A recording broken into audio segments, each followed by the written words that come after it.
Cultural appropriation deserves a statute of limitations. Hey, it's Prince of Queens, and I was thinking today that I should finally make my video expressing my feelings on cultural appropriation in full, because I've never really done it, and I have some stuff to say that I've never really heard people say before.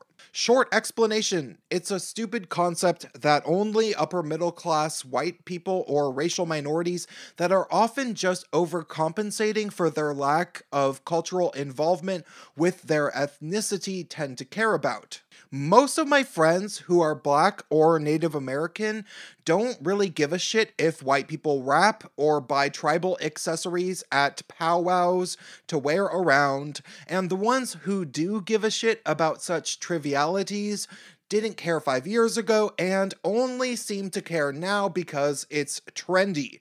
More so, I just think that the vast majority of what people are shamed for as being called cultural appropriation is really just shaming people for cultural mixing, which is basically as good as segregation.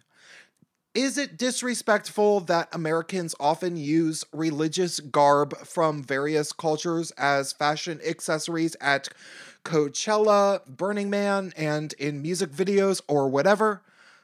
Sure, it's not something that I do myself personally, but I also wouldn't get mad at somebody else if they did it because I don't police what people wear. Is it shitty that during segregation, white musicians would visit Black music venues and rip off styles or even entire songs from Black artists, or buy their songs off the songwriters for extremely low amounts of money and then turn them into hit records which they owned the royalties of? Absolutely. That was fucked up shit that happened to Black artists a whole bunch back in the day before most of us were born. But the very key point to keep in mind here is that this happened before the vast majority of us were born, which was during segregation when Black artists couldn't even usually play for white audiences. I think the thing to keep in mind with cultural appropriation, and not the trivial stuff like the white person having cornrows, where the only real crime is that they might look kinda silly, I think the thing to keep in mind with instances of majority groups stealing bits of culture from minority groups and turning a profit off of them is that it's largely just a thing of the past.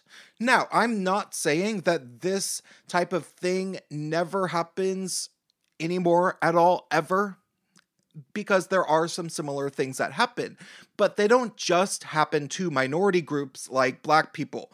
Big artists and corporate media rips off ideas from small artists all the fucking time, and truthfully, if you're going to be an artist in the information age, you just have to get used to it. If you are going to be putting your stuff up on the internet on YouTube, SoundCloud, Etsy, or wherever you share your art, you have to accept that people with more exposure than you could steal your ideas at any time, and you'll basically never be able to prove that they did it. Getting ripped off as an artist this century is almost a rite of passage in a lot of ways. And if you are a good artist, musician, writer, or video maker, you can just keep those good ideas coming and not worry about the skin color of whoever ripped you off.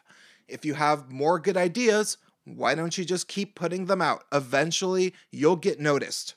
To put this in perspective, while SJWs are still complaining about white people appropriating rap, I was born in 1982, and before I was in middle school, I knew certain rap songs like Baby Got Back, Backwards and Forwards, not because I owned the cassette tape, but because it was on the radio and MTV fucking constantly.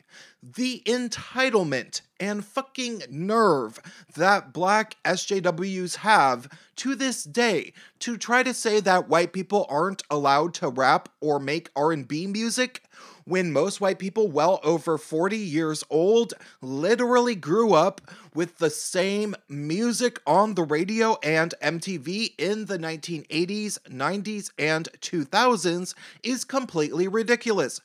Who the fuck are these people to try to say who gets to make what type of music when we've all been exposed to the same music constantly for decades? It's embarrassing to think that these people have ever been paid any mind.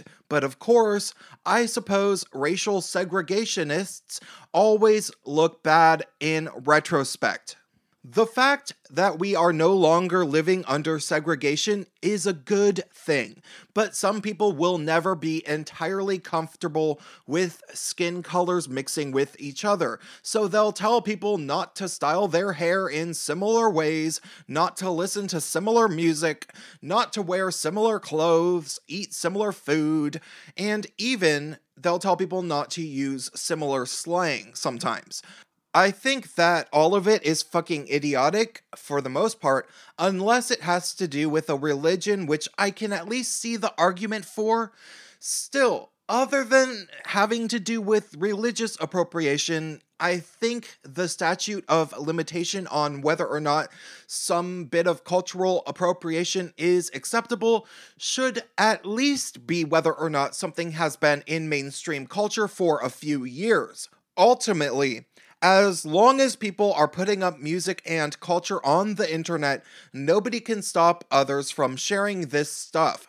But if music like hip-hop has literally been on MTV since the 1980s, long before most music fans were even born, chances are that you'll never stop white people from enjoying it or participating in it, and you should find a new activist cause. That's all I have to say for this video. Drop me a comment, help me out on Patreon if you want more from me, and stay tuned.